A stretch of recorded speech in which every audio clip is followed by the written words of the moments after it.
All right, everybody, we are back for another episode of Conversations. And with everything going on in the world, we have a lot of hot topics, hot issues going on. So right now, Anthony is going to introduce our current topic. Anthony, go ahead. Well, tonight we are going to discuss the death of a Black Lives Matter activist, obviously one that's near and dear to a lot of people's hearts for her work, Oluwatoyin or Oluwatoyin, Salu, Miss Salu. I think they called her Toyin just kind of as a nickname for her.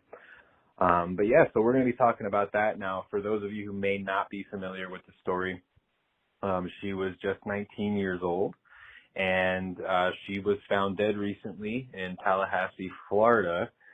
She went missing for a few days after coming out about sexual harassment. Sexual assault. Yeah, it's like she said she got sexually assaulted. Yeah. So she had tweeted out about her sexual assault and put that out there for the public. After that, she went missing for a few days. I think it might have been 6 days or so, and then she was found dead. So that unfortunate reality is what we're going to discuss a little bit more today. So, Greg, what are your thoughts? Just where's your mind at? Yeah, because basically I'm reading the article and it says Miss Salu, 19, was found dead along with a 75-year-old woman in Tallahassee, Florida.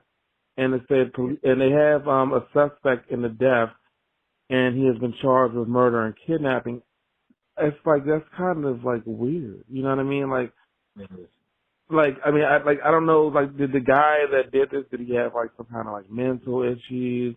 And, of course we know that, this month led to a desperate search after she, sent a series of tweets, like you said, describing a sexual assault, and she was found dead.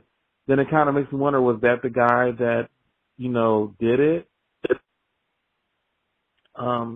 Basically, the two bodies, they were discovered in a area southeast of the city on, like last Saturday, and the police said the other victim was identified as Victoria Sims. She was 75. Mm-hmm. She was an AARP volunteer who was last seen on Thursday. Officer went to her home and found that it had been burglarized and that her car was missing. The police on Tuesday, as they released the details about the woman's death. So my thing is,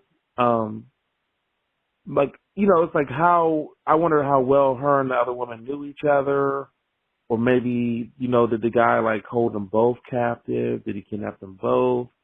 The 49-year-old suspect was identified as Aaron Lee Jr., and he has been charged with murder in connection with their death. So it just kind of makes me wonder, like what role, like, how, do you know anything else? Like, what happened? Like, were they found exactly together, or were they, like, spaced out? Or... To my understanding, they were found together, and it almost sounds like maybe the people, whoever the actual culprit is, it sounds like he might have used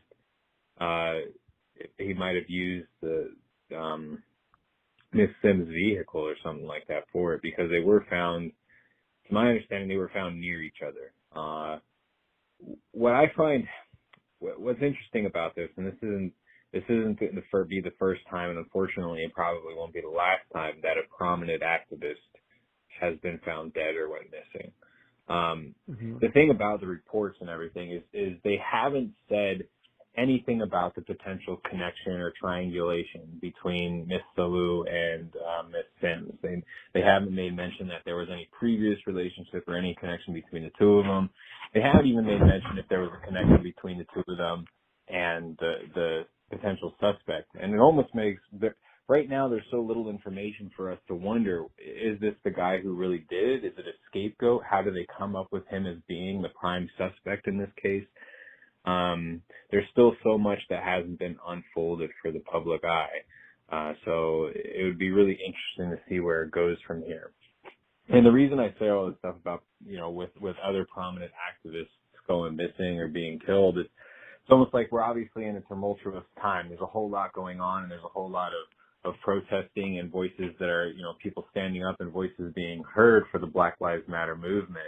And, this isn't the first time that we see people who stand up as leaders in their community for this kind of activism, end up killed. And I mean, we know, in the past when Martin Luther King and Malcolm X were doing their thing for the civil rights movement, there was plenty of predominant leaders that were, brought up missing or dead. So it's really sad when we see things like this happen in the middle of some really, really revolutionary activism going on. Right. And, Miss Salu, she had recently gained attention as a prominent voice in the protests in Tallahassee after the death of George Floyd, and, who died in police custody, which led to national, people protesting, getting angry. As she said, right now, our lives matter, Black Lives Matter.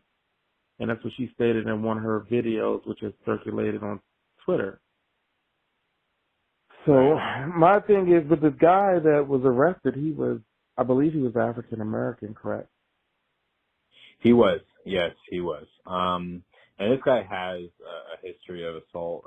Apparently, just on the 29th, he was arrested because he was caught assaulting another woman by kicking her in the stomach. So it is one of those situations where it's like, what was wrong with this guy? Is he mentally ill? Is he just someone on a power trip? What is it?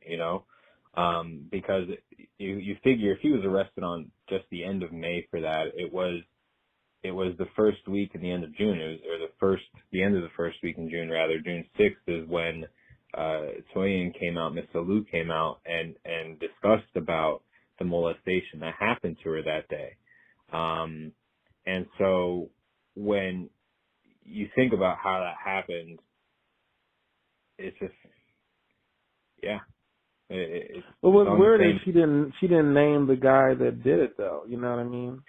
No, and I think the thing is because according to the police department, Miss Salu did contact them that same day as well to make an official report, and apparently in the court records, that was the same day. There was another report that was filed against this suspect, Mr. Glee, that same day, and I think that's how they came up. I think that's how they connected. Because I think it was I don't know if it was an anonymous tip or what have you, that maybe she called in to report the incident, but wanted to do it anonymously just to get him off the streets maybe. And I think that might be how they connected it. Like, hey, there was on June 6th, she came out about this publicly, and on the same day there was this tip that this guy was, this suspect had done what he'd done. So I think that's how they tried to connect the dots. Like, this is who supposedly called in and or was called in on. Right.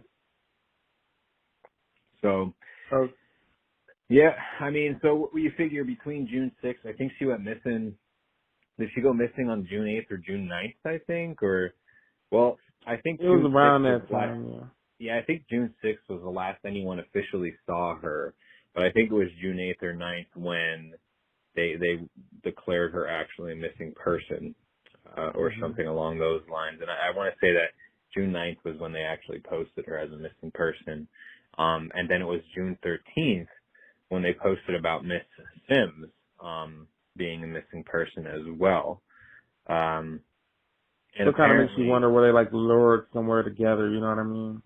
Yeah, because what's really interesting from what I was reading is that Miss Sims' home it's within a really close radius to where Miss Salu said that she was assaulted on June 6th, only a mile away or something like that. So there was, and Miss Sims is a white woman, so I don't know, obviously older in age, 75-year-old white woman. But again, in a really close proximity to where Miss Salu was sexually assaulted. But it was really soon after they reported Miss Sims as a missing person that they actually found both of their bodies, and both of them were in Mr. Glee's rented home. So I just saw that. Yeah. So they were together. I don't know whether that means that they were in the same room or separate rooms. I'm not sure. What I do know is that they were in the same home, and it was again very close to where Miss Sims lives. And if this guy was arrested for battery just a few weeks before, he obviously has a very violent piece of his character in there. So it almost makes it seem like he's indiscriminate in terms of who he's violent against, you know? Right. And Miss Salu, she had took part in the demonstrations alongside the Tallahassee Community Action Committee, said Trish Brown, one of the founding members of the organization, which is dedicated to fighting systematic racism. Brown said she was a strong, young black female leader to me and a powerful speaker, Brown said. 3 days before Miss Salu disappeared, Miss Brown had sent a message to check in with Miss Salu. She said, "Love you." I said, "I love you too," Miss Brown recalled. And about a week later, Miss Brown saw a missing persons flyer with Miss Salu's picture on it. Yeah. And Miss Brown said she felt as though something was snatched away from her, you know, when she saw that. And as you said, I would like to reinvigorate both Miss Salu and Miss Sims. They were found dead at a home in Tallahassee where Mr. Glee where he resided. So they found them at his home, and authorities said that he had left the residence before the police arrived, but was later taken into custody. Mr. Glee has not been appointed an attorney as of yet. And authorities did not say how the women had died or what connection, if any, they had to each other or the suspect. Anna Sands Samuth, a Black Lives Matter, activist, has said she's from Miami. She's like, who got to know Miss Salu during the recent protest, said organizers in Tallahassee spoke how powerful her words were and how she motivated everybody. So it is truly a tragic thing, if you're getting out there protesting, you have to be careful, like, who you're around, your surroundings, and the people you're with, because you really don't know everyone's background. So like I said, I'm curious to see how this story unfolds and how everyone is connected. Yeah. Yeah, that's all still unclear, but it is unfortunate. There is a petition circulating for basically calling for the Tallahassee Police Department and Governor DeSantis to push for a deeper investigation into her murder. So, there's obviously that. And there are videos too of some of the more passionate speeches that had caught the eye of those of us paying attention and listening. So for anybody who's listening to this, I encourage you, if you feel so inclined, go sign that petition so that they're doing their due diligence and not just brushing this under the rug. And definitely consider listening to some of her powerful words that she shared just days before her death, words that moved the masses in Tallahassee. Why this is such a hard loss for the Black Lives Matter movement, for the life lost of a very young, just 19 years old, but with a very, very powerful voice. Right. And everybody, thank you for joining us for tonight's episode of Conversations, and I hope you have a great evening.